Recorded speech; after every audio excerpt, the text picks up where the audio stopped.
이 고난과 위로,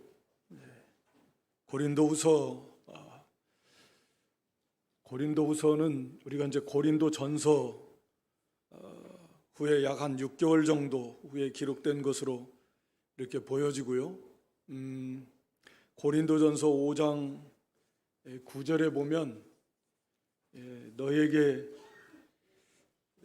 음행에 대해서 전에 내가 너희에게 쓴 것에 이렇게, 그러니까 고린도전서보다도 앞서서 보낸 서신이 있다라는 것을 알 수가 있고요. 그 다음에 이제 고린도전서를 통해서 고린도 교회의 많은 문제점들에 대해서 이렇게 사도 바울이 그걸 잘 권면하고 또 바르게 깨우쳐 줬습니다. 그런데 이제 이 고린도 교회의 사정이 그렇게 만만치 않았다. 고린도 교회의 이 고린도전서 서신을 통해 줬지만 그 문제들이 해결된 건 아니었고, 오히려 들려오는 소식이 고린도 교회가 더 어지러워지고, 특히 고린도 교회에 이 사도 바울을 대적하는 그런 사도 바울이 사도가 아니다, 이런 자들, 거짓 사도들, 거짓 교사들이 고린도 교회에 들어왔고 고린도 교회인들을 미혹시키고, 그리고 고린도 교회인들의 많은 사람들이 거기에 흔들리고 넘어가 버렸습니다. 근데 그런 소식들이, 좋지 않은 소식, 상태가 더 상황이 악화된다, 아마 이런 소식들이 사도 바울에게 들렸던 것 같고, 당시 사도 바울은 에베소, 마게도냐, 소아시아, 그 에베소에서 이제 복음을 전하고 있었다 그랬는데, 그래서 급하게 사도 바울이 이 디모데를 고린도 교회에 파송을 합니다. 그래서 이제 고린도전서 16장에서도 디모데를 잘 대접해주고 평안히 보내달라고 말했는데, 디모데를 통해서 고린도 교회를 좀 안정시켜 보려고 했지만 그렇지 못하고, 오히려 디모데가 돌아와서 우리가 이제 고린도후서 내용을 추정해 볼 때 그렇게 되는 거죠. 디모데가 돌아왔는데 그렇지 않다, 디모데가 가서 문제를 해결할 수 있는 상황이 아니었다. 그래서 이제 바울이 급하게 고린도 교회로 가는 겁니다. 이제 그 일정에 대한 것은 이제 고린도 여기 1장 15절에 내가 이 확신을 가지고 너희로 2번 은혜를 얻게 하여 먼저 너희에게 이르렀다가 마게도냐 갔다가 다시 고린도 갔다가 다시 예루살렘으로 가려고 하는 그런 계획을 애초에 세웠었다 그랬습니다. 그러니까 그때는 지나는 길에 고린도 교회를 들르려고 그랬어요. 그래서 고린도에 갔다가 아마 그때는 이 초점이 마게도냐에 있었던 것 같습니다. 그래서 고린도에 가서 거기서 마게도냐로 가서 마게도냐 주 사역을 하고 예루살렘으로 가는 길에 다시 또 고린도로 들려서 예루살렘으로 가려고 한 거죠. 그랬는데 이게 이제 상황이 좋지 않아서 이제 고린도전서 이제 16장에 보면 그걸 바꿉니다. 내가 이제는 지나는 길에 가지 않겠다. 그러니까 아마 첫 번째 서신, 우리가 지금 뭐 전해지지는 않지만 고린도전서 5장 9절에 보면 이 전 고린도전서보다 먼저 보낸 서신이 있었던 것이 분명한데, 그때 아마 그런 계획을 밝혔던 것 같아요. 여기 고린도후서 1장 15, 16절에 기록한 내용을, 지나는 길에 너희를 들리겠다. 그랬는데 고린도 교회 상황이 좋지 않았기 때문에 바울은 고린도전서를 보내면서 계획을 조금 변경합니다. 내가 이제는 지나는 길에 너희를 들르는 게 아니다. 거기 고린도전서 16장 7절에 보면 이제는 지나는 길에 너희를 보기를 원치 않나. 오히려 마게도냐를 잠깐 거쳐서 너희한테 가서 겨울을 보내면서 여러 달을 같이 있고, 그런 다음에 거기서 예루살렘으로 가겠다. 이렇게 이제 방문 계획을 변경한 겁니다. 이를 두고서도 이제 뒤에 바울이 변명하는 것은 이걸 가지고 바울의 신실성을 의심하는 거, 공격하는 거죠. 뭐 이랬다 저랬다, 편할 때는 오겠다, 좀 힘드니까 안 오겠다, 그런 거 아니야. 왜 이랬다 저랬다 하는 거야. 그게 사도야? 막 이렇게. 그런 게 아니다라는 걸 이제 설명하는 건데. 그런데 그조차도 지금 디모데가 갔다 와서 사실은 이제 보고한 상황이 심각해져서, 그래서 바울은 직접 이렇게 아마 배편으로 이 고린도 교회를 방문한 것으로 보여지고, 그래서 거기에서 고린도 교회를 안정시키지 못하고 거의 쫓겨나다시피 다시 사도 바울은 에베소로 돌아올 수밖에 없었다. 그래서 이제 그 고린도후서 2장 4절에 가서 보면 눈물의 편지를 써서 보내는 거죠. 디도편에 눈물의 편지를 써서 보냅니다. 큰 애통과 눈물로써 그들의 회개를 촉구하는 그런 편지를 써서 디도편으로 보내는 거죠. 그리고 이제 바울은 지금 디도를 기다리고 있는데, 고린도서 가서 보면, 그래서 마게도냐 지역에서 디도를 만났습니다. 그리고 디도를 통해서 전해드는 소식이 그들이 회개했다는 놀라운 기쁜 소식을 듣고, 이어서 이제 고린도 후서를 기록을 해서 보내게 되는 것이면서 이제 세 번째 방문이죠. 그러니까 세 번째 방문, 내가 세 번째 갈 때 아직도 회개하지 않고 아직도 바울을 대적하고 있는 무리들에 대해서 이제 많은 성도들이 대다수가 돌아섰기 때문에 그들이 끝까지 그때까지도 돌아서지 않고 회개치 않는다면 바울이 그때는 가서 엄하게 하나님 주신 권위로 그를 책망하겠다 라면서 이제 고린도 후서를 보내는데, 그래서 이 고린도 후서에는 사도, 내가 사도다 라고 하는 면, 이제 자신이 고난받은 그 표징, 바울의 공격이 많아요. 야, 다른 사람들은 뭐 엄청난 이적도 많이 체험했다는데 바울은 그런 게 있냐. 그래서 이제 12장 그 3층전에 간 거 말하는 거거든요. 내가 사도다는, 계속 그것을 사도권을 다시 강조하고 있는 겁니다. 바울이 사도가 아니다라고 하면 공격하는 사람들이 돌아가지고 거기에 넘어가 버린 교회가. 그러니까 바울이 사도가 아니라고 하면 바울이 전한 말씀의 권위가 하나님의 말씀의 그 보증이 아닌 거예요. 하나님 그 바울이 전한 권위가 떨어져 버려요. 말씀의 권위가 떨어지는 거예요.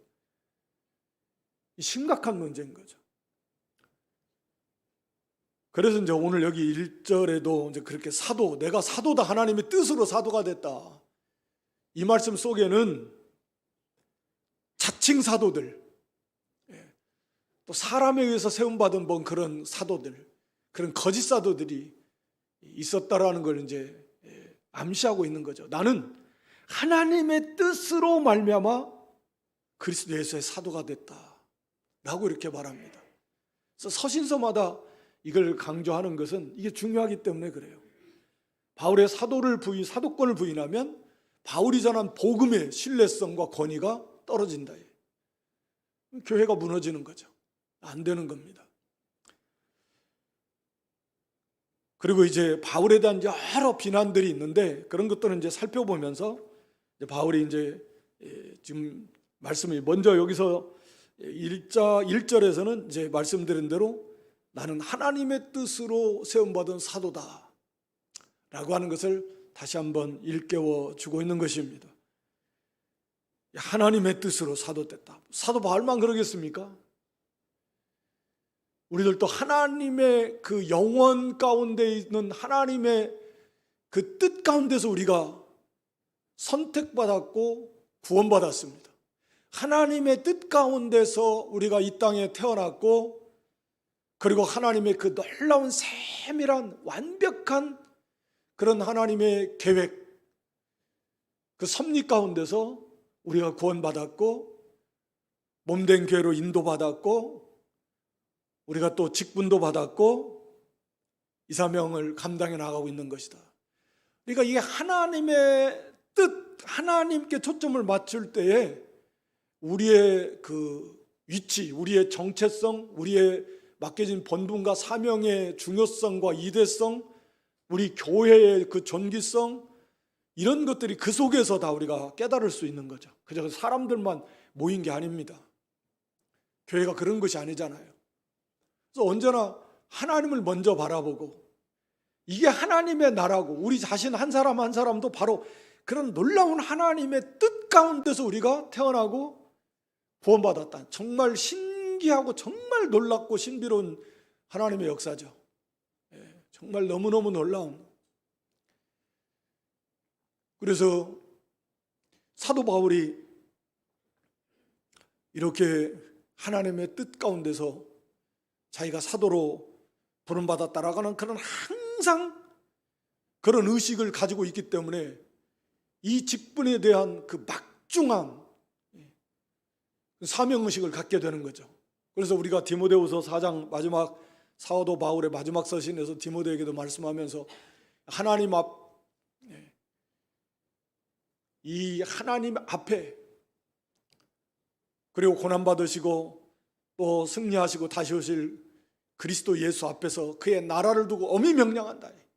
우리가 이 맡은 이 사명의 중대성이 얼마나 크고 하나님의 나라를 세워나가는 일과 이 일이 바로 하나님과 그리스도 예수 그 하나님 창조주 만주의 주 어떻게 표현할 수 없는 그 하나님 앞에서 우리가 결산해야 될 정말 중요한 또 그것을 우리에게 맡겨준 이 하나님 나라를 세워나가는 일에 뭐 우리가 다 아는 건 아니지만 하나님 맡겨준 이 사명이 얼마나 중요한가 하는 것을 항상 잊지 않아야 된다라고 하는 거죠.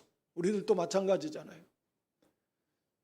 그저 그냥 그런 의식을 하지 못하기가 정말 쉬운데 그래서 항상 깨어서 우리가 하나님을 바라보고 하나님을 생각하면서 우리 자신도 돌아볼 수 있는 그 안에서 보게 되는 거죠. 우리의 정체성, 우리의 사명, 이게 얼마나 중요한 문제인가라고 하는 것이죠. 그래서 바울과 및 형제 디모데는 고린도에 있는 하나님의 교회와 또 나가에게 모든 성도에게 편지를 보낸다. 공과 보니까 편지 보낸 사람 사도 바울과 디모데라고 그랬는데 디모데는 그냥 여기서 안부 같이 바울과 동역자다라는 의미에서 같이 안부를 묻는 차원에서 기록된 것이고 이건 뭐 당연히 뭐 그런 의미는 아니겠지만 서신은 사도 바울이 물론 기록한 것입니다.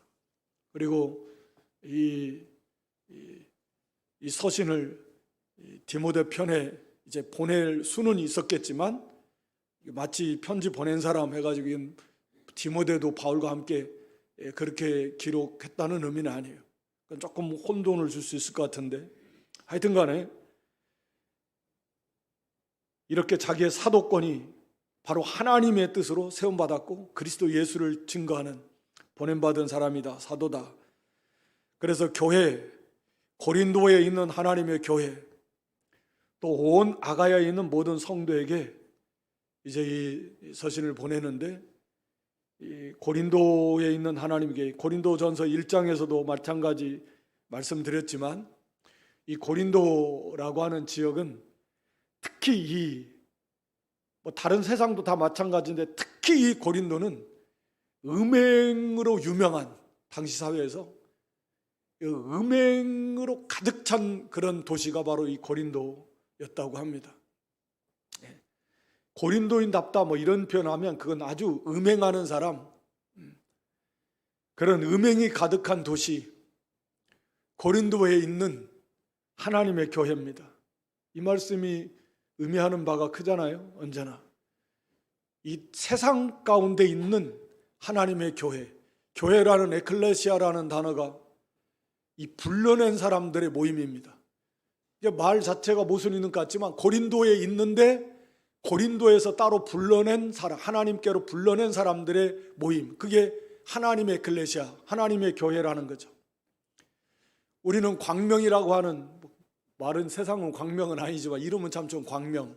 그런데 이 어둠이 가득한 죄악의 도시가 세상이 다 소돔성과 같은 죄악의 도시인데 이 어둠의 세상 가운데에서 따로 우리를 구별해서 불러내서 하나님의 백성으로 불러낸 사람들의 모임, 그게 하나님의 성산교회, 하나님이 불러낸 사람, 그래서 하나님의 것으로 삼으신, 고린도에 있지만 고린도에 속한 게 아니고 이 세상에 있지만 세상에 속한 게 아닙니다. 교회라는 의미가 세상 가운데서 불러낸 사람들의 모임이라는 의미예요. 우리는 불러낸 사람들입니다. 따로 구별해요. 거룩하게 구별한 사람들이요. 그래서 하나님께 바쳐진 사람들, 하나님께 드려진 사람들이요. 그게 교회라는 의미고 성도라는 그런 의미입니다. 언제나 그 말씀에 우리가 묵상하면서 그게 우리의 정체성이니까 우리가 그런 존재다. 그러니까 당연히 그 속에 얼마나 많은 의미가 함축되어 있겠습니까? 그 고린도에서 해야 될 일, 이 죄악된 세상에서 우리가 광명에서 처한 그 환경 속에서 우리가 교회가 이 따로 구별한 불러낸 하나님을 삼은 이 하나님의 나라인 교회가 어떻게 일을 해야 될 것인가? 온 아가야는 뭐 고린도 교회가 속해 있는 그런 넓은 지역을 말씀하고 있습니다. 성도라는 의미는 바 그런 거룩한 무리들이 거룩에 구별해서 바쳐진 사람, 하나님께 바쳐진 사람. 그래서 거룩은 하나님에게 속한 겁니다. 하나님이 거룩하신 분이고, 그래서 거룩한 존재는 하나님께 속한 것을 거룩하다 그러는 거예요. 사람이 됐든 물건이 됐든 하나님께 바쳐졌다라는 의미입니다. 구별해서 우리가 그런 존재라는 거예요. 2절에 하나님 우리 아버지와 주 예수 그리스도로조차 은혜와 평강이 있길 원하노라. 그냥 이거 상투적으로 하는 표현들이 아닙니다. 서신서마다 이것보다 더 좀 복된 그런 그 축복이 뭐 어디 있겠습니까? 은혜와 평강. 이 구약도 이런 개념인데 은혜와 평강이에요. 평강은 유대인들의 관점에서는 인간의 어떤 누릴 수 있는 최고의 행복의 세계, 그게 평강, 샬롬이라는 단어의 의미라고 하니까 하나님의 나라의 모습을 말합니다. 그 속에는 어떠한 불안의 요소, 어둠의 요소, 염려, 근심, 걱정의 요소, 어떠한 그런 요소도 하나도 없는 것이죠.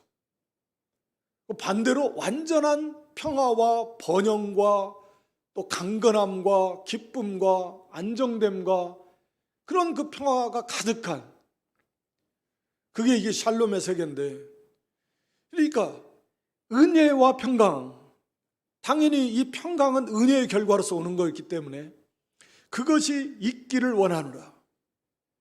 그러니까 교회마다 당시에 특히 이 초대교회, 사도시대의 교회들이, 대부분의 교회들이 고난 안 받는 교회들이 없었잖아요. 다 고난 가운데 있었고 환난 가운데 있었습니다. 그래서 그 당면한 문제들이 뭐 큰 틀에서는 다 고난이지만 세세하게 어떤 데는 뭐 물질 때문에, 어떤 데는 핍박 때문에 막 쫓겨나고 빼앗기고 또 감옥에 갇히고 매맞고 죽임당하고 막 이런 그 교회마다 그런 고난들이 많은데, 거기에 뭐 하여튼 경우에 따라서 거기에 맞춰서 이렇게 뭐 그것도 필요할지 모르지만, 한마디로 말하면 상황이 이런 상황 저런 상황 어떤 상황이 됐든 간에 하나님의 은혜 속에서 하나님의 그 은혜 가운데 평강, 그 모든 것을 다 뛰어넘는 그런 평강이 있기를 원한다라는 거죠. 그게 가능하다라는 얘기죠. 돈 문제가 됐든 육신의 문제가 됐든 죽음의 문제가 됐든 뭐 어떤 문제가 됐든 간에 하나님의 은혜, 그 하나님의 은혜 안에서 참된 평강, 그것을 누릴 수 있다. 그게 항상 서신서마다 은혜와 평강이 있기를 원하노라, 이게 기도해 주는 거잖아요. 이것을 우리가 그 은혜 속에서 이 평강을 찾고 누릴 수 있어야 된다는 거죠. 그러니까 은혜의 세계에 들어가면 그 하나님 주신 은혜 안에서 살면, 비록 완전하진 않을지라도 그 안에서 참된 평강의 삶을 살 수 있다 라고 하는 겁니다. 그러니까 이런 환경, 저런 환경, 이런 문제들이 해결되져야 내가 행복한 게 아니라 그런 것들 위에서 하나님의 은혜 안에서 그걸 이기고, 여기 고난도 마찬가지지만 이제 제목이 오늘 뭐 고난인데, 거기서 참된 평강의 삶을 살 수 있는 것이 이게 그리스도의 세계고 믿음의 세계고, 그러니까 우리는 어떤 환경에 얽매이는 존재가 당연히 아니다 라고 하는 거죠. 그래서 3절에 찬송하리로다, 너무 감사하니까 베드로 사도도 그랬지만 하나님의 구원의 은혜를 생각할 때 찬송이 터져 나오는 거죠. 그분은 우리 주 예수 그리스도의 하나님이시고 자비의 아버지시고 모든 위로의 하나님이시다 라고 이렇게 말씀합니다. 그러니까 하나님이, 우리 주 예수 그리스도의 하나님, 뭐 이런 표현은 그리스도와 하나님과의 관계, 우리도 하나님, 우리 하나님이라고 하잖아요. 우리 하나님. 거기는 여러 가지 의미가 있겠죠.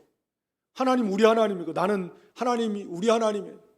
나의 하나님이고, 내가 하나님께 속했고, 하나님의 것이고, 하나님과의 관계는 친밀한 관계, 부자 간의 관계처럼 우리 주 예수 그리스도의 하나님, 근본적으로 하나님, 우리 주 예수 그리스도의 하나님, 삼위일체 하나님이시지만 성부와 성자의 완전한 그런 하나됨의 관계이시고 사랑의 관계이시고, 물론 뭐 그리스도를 통해서 하나님의 모든 구원 계획을 다 이루시는 하나님이시라는 의미도 포함되어 있지만, 사실은 우리 주 예수 그리스도의 하나님이에요. 하나님이에요. 다른 말로 말하면 이 속에는 하나님 앞에 나아가기 위해서는 그리스도 예수님이 아니고서는 하나님과의 관계가, 바른 관계가 형성이 될 수 없다라는 거예요. 왜냐하면 하나님은 우리 주 예수 그리스도의 하나님이에요. 그러니까 우리 주 예수 그리스도의 하나님이시기 때문에 그 하나님과 우리가 어떤 관계, 바른 관계가 형성이 되기 위해서는 그 그리스도를 통하지 않고는 방법이 없는 거예요. 방법이 없습니다. 그래서 우리가 우리 주 예수 그리스도의 하나님 아버지니까, 우리가 예수님, 우리 주니까, 우리 주 예수, 우리가 예수님 안에 있으니까 하나님이 우리 아버지, 우리 하나님 되시는 거죠. 뭐 당연한 것처럼 생각이 되지만 그게 중요한 문제입니다. 그러니까 우리 주 예수 그리스도의 하나님이시고 그리스도의 아버지시고, 그러니까 그리스도를 통하지 않으면, 그리스도와 관계 없으면 하나님과도 관계 없습니다. 그러니까 그리스도와 관계예요. 그리스도 안에 있으면 당연히 우리 주님의 하나님이니까 우리의 하나님이 되고, 우리는 그리스도와 연합되어 있어요. 주님 그리스도의 아버지시니까 우리의 아버지시가 되시는 거죠. 그래서 아마 에베소서 1장에서도 찬송하라도 우리 주 예수 그리스도의 아버지 하나님께서 이렇게 표현하고 있는 것으로 기억하는데, 우리 주 예수 그리스도의 하나님, 그리스도의 아버지, 참 너무 감사하고요. 그래서 길이요 진리요 생명이 예수님, 나로 말미암아 자꾸 예수님이 아니면 아버지께로 갈 방법이 없어요. 하나님은 주 예수 그리스도의 하나님이십니다. 그래서 예수 그리스도와의 그런 생명적 관계가 아니라면 하나님과도 그런 관계를 가질 수가 없게 되는 것입니다. 그 하나님은 자비의 아버지시, 모든 위로의 하나님, 모든 위로, 4절에서 모든 환난, 그러니까 모든 위로의 하나님, 참된 모든 종류의 위로 아버지께로부터 온다. 참 위로. 사람의 위로도 물론 위로가 되고도 하지만 완전한 참된 위로는 하나님의 위로. 그 하나님은 위로의 하나님이십니다. 모든 경우에, 어떤 경우에도 사람은 한계가 있어서 위로가 안 되는 경우들이 너무 많아요.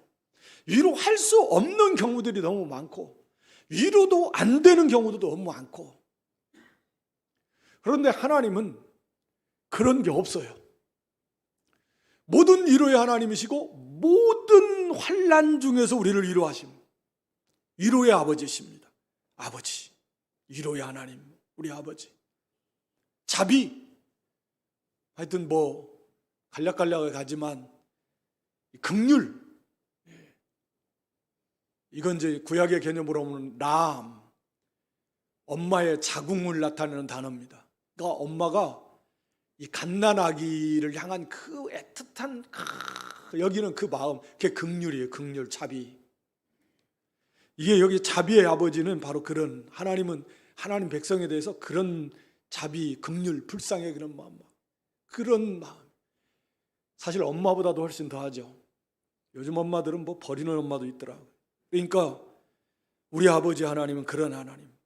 위로가 사람은 안 되지만, 한계가 너무 많지만 우리 하나님은 안 되는 경우가 없다는 거예요. 어떤 경우라도. 그러니까 하나님의 위로만 있으면 그냥 세상 말로 게임 오버, 끝나는 겁니다. 문제가 해결이 안 되는 게 없는 거예요. 그래서 모든 환난에서 우리를 위로하사 우리로 하여금 하나님께 받는 위로로서 모든 환난 중에 있는 자들을 능히 위로하게 하시는 이시로다. 그러니까 이게 무슨 말씀이요? 다른 사람들을 위로할, 나 지금 내 코가 석자야. 내가 지금 죽겠는데 무슨 누구를 위로해줘. 보통 그렇게 말하. 내가 지금 죽게 생겼다. 내가. 근데 나보고 누구를 위로해 주란 말이냐. 내가 위로받아야 되는데. 그런데 하나님의 위로가 임하면 다른 사람을 위로해 줄 수 있다라는 말은, 나는 이미 그 하나님의 위로로서 내 문제가 다 해결이 돼버린 거예요. 그래서 나는 오히려 그 안에서 다른 사람을, 오히려 다른 환난 받는 형제들의 그 위로를 가지고 하나님의 위로로 같이 위로해 줄 수 있는, 또 그 사람을 통해서 하나님의 위로가 함께 임하게 되는. 그러니까 하나님의 위로가 임하면 어떤 경우든지, 여기 모든이라고 그랬으니까 그냥 끝나는 겁니다. 그게 뭐 경제적인 문제, 건강의 문제, 죽음의 문제, 인간관계의 문제, 어떤 문제가 됐든 하나님의 위로가 임하면 그건 된다라는 거죠. 완벽하다라는 거죠. 그래서 오히려 문제가 다 해결될 뿐만 아니라 그걸 가지고 이제는 다른 형제들을 위로해 줄 수 있을 만큼의 그런 하나님의 위로가 우리에게 임한다 라고 하는 거죠. 그런데 특히 거기 5절에 보니까 그리스도의 고난, 모든 환난인데 특히 그 중에서도 그리스도로 말미암은 고난, 그리스도의 고난에 참여하면 하나님의 위로가 더 넘친다. 그리스도의 고난이 우리에게 넘친 것 같이 우리의 위로도 그리스도로 말미암아 넘치는 도다. 우리가 베드로 전서 2장인가 보면 이 고난당하는 경우를 세 가지 말합니다. 선을 행하다가 당하는 고난이 있고, 무슨 고난이 있죠? 애매히 당하는 고난이 있고, 그 다음에 또 뭐가 있죠? 악을 행함으로 당하는 고난이 있습니다. 큰 틀에서 보면 그렇죠. 선을 행하며 당하는 고난 말할 필요도 없는 거고, 그건 뭐 하나님 기뻐하시는 일이지만, 애매하게 고난을 당하는 경우가 있어요. 애매하게. 이거 참 내가 특별히 잘못한 것도 아니고, 그런 경우도 하나님을 생각하고 슬픔을 참으면 아름답다. 때로는 애매하게 당하는 고난이 있습니다. 이런 육신의 질병도 내가 뭐 그렇게 죄로 따지자면 뭐 죄 없는 사람 하나도 없지만, 내가 이런 질병을 내가 얻어야 될 이유가 혹시 나한테 있나? 뭐 그걸 어떻게 알겠어요? 몰라요. 사람은 애매하게 그런 고난을 당할 때에도 하나님을 생각하면서 슬픔을 참으면 아름답고 하나님의 위로가 오게 될 것이고, 악을 행함으로 고난받는 것은 칭찬 상급은 없지만 이제 유익한 것은 이제 회개할 수 있기 때문에 거기서 회개하면 하나님의 위로가 옵니다. 애통하면 하나님의 위로가 온다고 그랬잖아요. 그러니까 애통하는 자가 복이 있는 자는 하나님의 위로를 받을 것이며, 하나님의 위로, 참으로 애통하면서 회개하면 하나님의 위로가 왔어.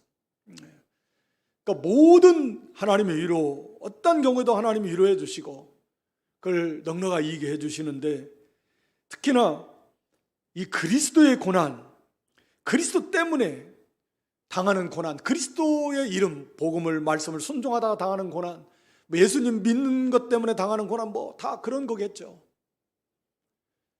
복음 전하다 당하는 고난, 그렇게 그 고난, 그리스도의 고난이 우리에게 넘치는 까치. 이 말씀은 그냥 당연시하는 거예요. 그러니까 그리스도 안에 있으면 그리스도를 따라가고 그리스도를 증거하고 그리스도를 닮아가려고 말씀을 순종하는 삶을 살면 그냥 고난이 넘친다. 다른 곳에서도 우리 그리스도 예수 안에서 경건하게 살고자 하면 그런 핍박을 많이 받고 하나님 나라에 들어가려면 환난도 많이 겪어야 되고, 그러니까 그리스도 안에서 이 세상은 그리스도를 미워하니까 그리스도 안에 있는 성도들도 미워. 너희를 먼저 미워하면 나를 먼저 미워한 줄 알아. 너희를 미워하면 나를 먼저 미워한 줄 알아라. 우리가 그리스도 안에서 있는 성도에게는 이 고난이 넘치게 되는데, 그럴 때 우리의 위로도 그리스도로 말미암아서 더 넘칩니다. 더욱 넘쳐요. 고난이 넘친 것보다 위로가 더 넘칩니다. 그래서 넉넉하게 그 고난을 다 이겨나갈 수 있게 해 주시는 그런 하나님이십니다. 그러니까 뭐 대표적으로 우리가 보면 그 다니엘, 또 하냐냐, 미사엘, 아사랴, 믿음 때문에 풀무불에 들어가고 사자굴에 들어갔을 때 하나님께서 함께 해주시는데, 그 주님께서 그 다니엘 세 친구들 하냐냐, 미사엘, 아사랴를 그 풀무불 속에서 함께 해주신, 거기서 막 얼마나 즐겁고 감사하고 그 뜨거운 그 용광로 속에서 머리털 하나 불탄 냄새도 그슬리지도 않을 뿐만 냄새도 안 나는, 얼마나 신기한, 아마 뭐 시원했을 것 같은데 너무너무 놀라운 하나님의 위로, 감사가 넘치고, 겉에서 볼 때는 이미 죽었겠지만 얼마나 뜨거울까, 얼마나 고통스러울까. 그러나 그 속에 들어간 사람, 밖에 있는 사람은 그렇게 보기겠지만 그 안에 들어간 사람은 하나님의 위로, 그리스도의 위로가 함께하니까 전혀 그 뜨거운 용광로 불을 전혀 해를 받지 않을 뿐만 아니라 오히려 거기서 감사가 나오고 찬송이 나오고, 원리가 그런 거예요. 사자굴에 들어간 다니엘도 마찬가지일 것입니다. 밖에서 볼 때는 말이 그렇지, 사자 얼마나 무섭습니까? 직접 뭐 동물원 아니고서는 본 적이, 맞닥뜨려 본 적이 없겠지만 얼마나 무섭습니까? 막 겁이 나고, 막 사냥개 정도만 으르렁거려서 앞에 서도 그냥 얼어버릴 텐데, 사자는 뭐 이 상상이 잘 안 가는 거죠. 그런데 그 사자굴에다 던져놨으니까, 그런데 하나님이 딱 발톱이고 이빨이고 뭐 다 막아놓고 그 하나님의 은혜를, 그러니까 이것은 그 세계에 들어간 사람이 체험하는 겁니다. 밖에서는 몰라요. 어떻게 알겠습니까? 믿음 쓰다가 풀무불에 들어가 봐야 돼.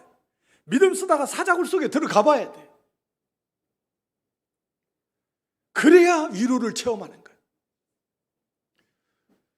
풀무불 속에 안 들어가고 하나님, 예수님의 그 놀라운 은혜 체험 안 할래? 그게 좋겠습니까? 풀무불에 들어가서 은혜를 체험하는 게 좋겠습니까? 예? 나 안 들어가고 체험 안 할래. 나 고난도 안 받고 나 위로도 안 받을래. 고난 받는 것이 이렇게 하나님의 위로를 체험하는, 하나님을 체험하는 거죠. 하나님의 기적을 체험하고, 하나님의 위로가 얼마나 놀라운 것인가. 그러니까 우리가 빌립보 4장에서도 인간 모든 지각에, 그러니까 그것을 초월해버리는, 인간의 지식이나 경험이나 지혜를 초월해버리는 거예요. 야, 이 상황에서 위로가 될까? 예를 들자면 어떠한 위로도 이때는 위로가 안 돼. 사람 생각은 그렇게 말하겠지만 하나님의 위로가 임하니까 그걸 뛰어넘어 버려요. 진짜. 그러니까 인간의 이 지각으로는 절대 알 수 없는 거예요. 그걸 초월해 버리는 거예요. 하나님의 위로. 마음의 평화. 야, 그런 상태에서 마음의 평화가 오겠어? 그건 인간의 한계죠.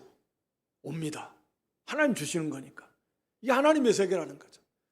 그 놀라운 하나님의 위로를 맛보고 하나님의 살아 역사하심을 알고 얼마나 믿음이 강해지고 담대해지고 자라나고 하나님이 가까워지고 하늘의 상급이 되고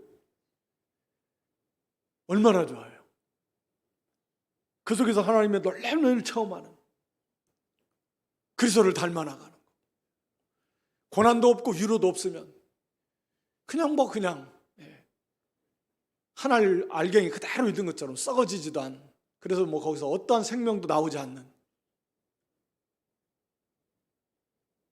이 고난의 유익이 많은데, 그래서 하나님이 고난을 받게 하시는 거죠. 우리 믿음을 연단시키시고 하나님의 은혜를 맛보고 누리고 체험하게 하시고 더 강하게 하시고 자라나게 하시고 하늘의 상급을 쌓아두게 하시고 그리스도를 닮아가게 하시고, 오늘 여기 이 9절에는 하나님만 의뢰하라. 사람은 연약한 존재여서 틈만 나면 뭔가 좀 있는 거 그거 자랑하려고 그러고 의지하려고 그러고 그러는데, 이 고난이, 그래서 바울은 이제 12장에 가서 그 육체 가시를 가지고 이제 그 말씀하는데 그것도 공격의 대상입니다. 그러니까 여기서 왜 고난을 말하느냐면, 공격자들이 야, 사도라며 무슨 놈의 고난을 저렇게 맨날 고난을 받냐, 사도가 하나님이 보내신 그리스도의 사도라며. 그런데 아니 무슨 사도가 저렇게 가는 곳마다 저렇게 고난이란 고난, 감옥에도 갇히고 매도 맞고, 야 저게 무슨 사도야? 아니 무슨 고난을 저렇게 많이 받아? 하나님의 종이라며, 무슨 하나님의 종이 저렇게 무슨 병도 많고 뭔 일도 저렇게 안 되고 야 저기 하나님의 종 맞아? 얼마든지 그렇게 생각할 수 있고, 당시 사람들도 이 사도 바울에 대해 공격하는 거죠. 야 사도가 무슨 저렇게 고난을 받냐, 가는 곳마다. 사도가 아니니까 그렇지. 야 사도 같으면 하나님이 딱 지켜줘가지고 얼씬도 못하게 하고 일이 잘 돼갈 건데 저게 뭐야 저거. 얼마든지 공격할 수 있으니까. 그런가? 고린도 교인들이 그랬던 거죠. 그런가 보네. 맞아, 뭔가 좀 이상했어. 했싹 그러면 넘어가 버린 거예요. 한두 가지가 아니에요, 바울을 공격하는 것들이. 그래서 이제 그걸 쫙 고린도서는 그걸 전부 다 거기에 대해서 변호하는 건데, 바울은 그래서 하나님의 위로, 이 고난이 왜 필요한가? 그리스도의 고난은 반드시 필요하고, 고난으로 끝나는 게 아니라 거기에 넘치는 하나님의 위로가 있다. 하나님의 위로라는 말은 문자적인 의미는 하나님이 곁에 계셔서 가까이 딱 계셔가지고 이름을 불러주는 거예요. 그런 의미인데, 우리가 사도행전 18장에도 보면 사도 바울이 처음 고린도 지역에서 복음 전할 때 대적자들이 많고 힘들었을 때 그 밤에 그리스도께서 환상 중에 사도 바울에게 나타나셔서 두려워하지 마라. 내가 너와 함께 하겠다. 아직 이 성에는 내 백성이 많다. 그래서 주님이 나타나셔서 바울 위로해 주시, 그게 위로거든요. 그러면 그냥 문제가 그냥 싹 해결이 돼버려요. 그래서 고난이 많지만 거기에 하나님의 위로가 있고 하나님이 함께 하시는 사람, 그러니까 사도지. 고난 자체도 그리스도의 고난이에요. 그리스도 때문에 당하는 고난이고 거기에 하나님의 넘치는 위로가 함께한다 라고 하는 거죠.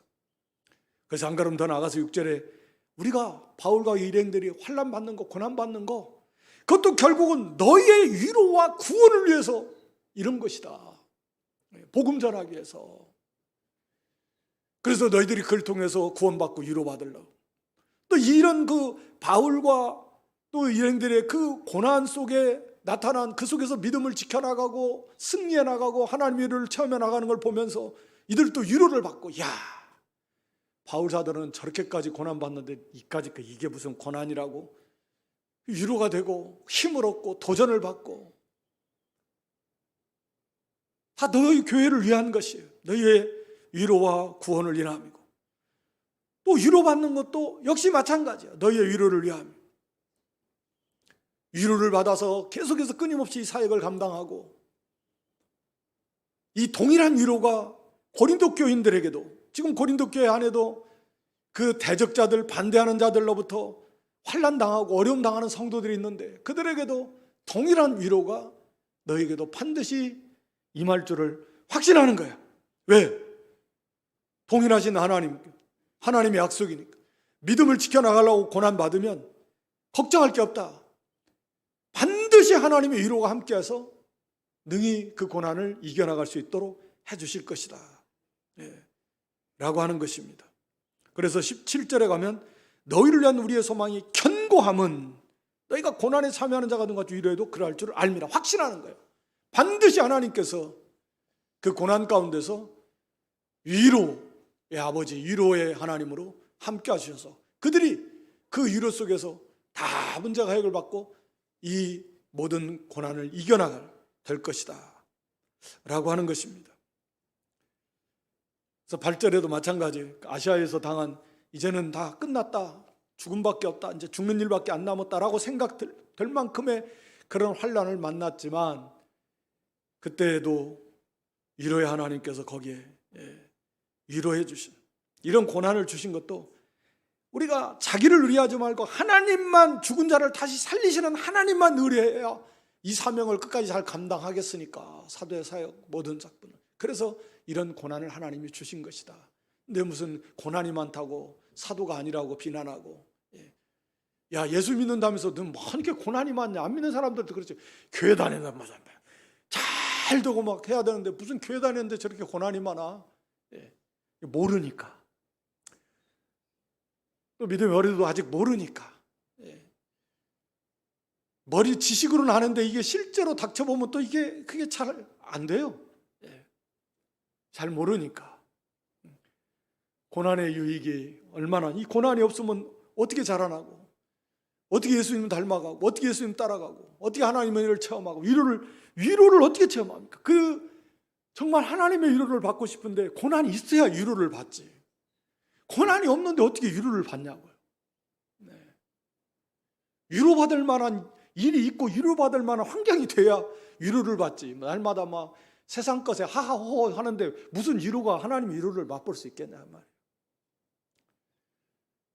그러니까 우리가 믿음 지키다가 말씀 순종하다가 좀 고난이 오면, 그것이 뭐 물질의 고난이 됐든 인간관계 속에서 오는 고난이 됐든, 아직 뭐 우리나라는 뭐 그것도 믿는다고 이제 아직까지는 뭐 감옥에 가고 뭐 매막 이런 건 아니지만, 어떤 종류의 고난이 됐든 반드시 하나님께서 그를 뛰어넘는 넘치는 위로가 임할 것이다, 라고 하는 거죠. 그 하늘의 위로, 하나님의 위로를 맛보고, 그러면서 감사가 넘치고 기쁨이 넘치고, 바울도 뭐 그걸 넘치게 체험하고 감옥에서 찬양하고 감사가 넘치고. 왜 부정적인 그런 그 의문보호가 아니라 오히려 속에서 감사하고 하나님의 위로로 오히려 다른 형제를 위로해주고, 이런 하나님의 넘치는 위로를 체험할 수 있는, 우리가 그리스도의 고난에 동참하는, 뭐 고난 안 받으려고 그래도 일부러 받으려고 할 것도 없지만 하나님의 말씀대로 우리가 순종해 나가면 이런 고난은 우리가 오게 되는데 두려워하지 말고 하나님의 위로가 넘치게 된다라고 하는 것입니다. 그래서 우리 좀 올해 한 해는 좀 어떤 것도 두려워하지 말고 오직 하나님 믿음 중심, 말씀 중심으로 나아가다가 고난이 오면 이건 막 복이 통째로 오는 건 줄 알고, 하나님의 위로가 이제 좀 있으면 온다, 이걸 바라보고 믿음으로 이렇게 나아가 많은 위로를 많이 체험하시는 그런 승리하는 한 해가 될 수 있기를 주님의 이름으로 축원합니다. 아버지 하나님, 이 시간에도 은혜 가운데 저희들 모아주시고 하나님 앞에 예배하게 하시고 또 준비된 말씀으로 또 일깨워 주시는 은혜와 사랑을 하나님 감사합니다. 하나님의 뜻으로 말미암아 사도가 되었다. 우리가 하나님의 뜻으로 말미암아 이 땅에 태어났고 부름받았고, 우리가 예수님을 영접해서 하나님의 백성이 되었고 몸된 교회 직분가가 되었고, 이렇게 하나님의 뜻으로 말미암아 지금 2023년 한 해가 우리 앞에 있는 줄 압니다. 항상 우리의 정체성과 우리의 본분과 사명의 중요성과 위대성을 다시 한번 항상 기억하면서 하나님 의식하고 하나님 앞에서 우리가 이 사명을 잘 감당해 나가는 저희의 믿음들 되게 해 주시옵소서. 우리가 참으로 그리스도의 고난에 동참하는 그런 그리스도로 말미암아 고난당하는 자리까지 나아가는 믿음의 사람, 말씀의 사람, 성령의 사람들이 되게 해 주시고 그 속에서 넘치는 하나님의 위로를 풍성하게 체험하면서 날마다 하나님을 영화롭게 하며 더욱더 하나님을 깊이 알아나가며 하나님을 가까이 하며 하나님께 영광 돌리고 많은 형제들을 위로하며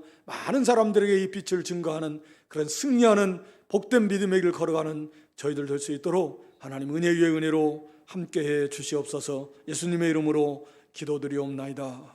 아멘.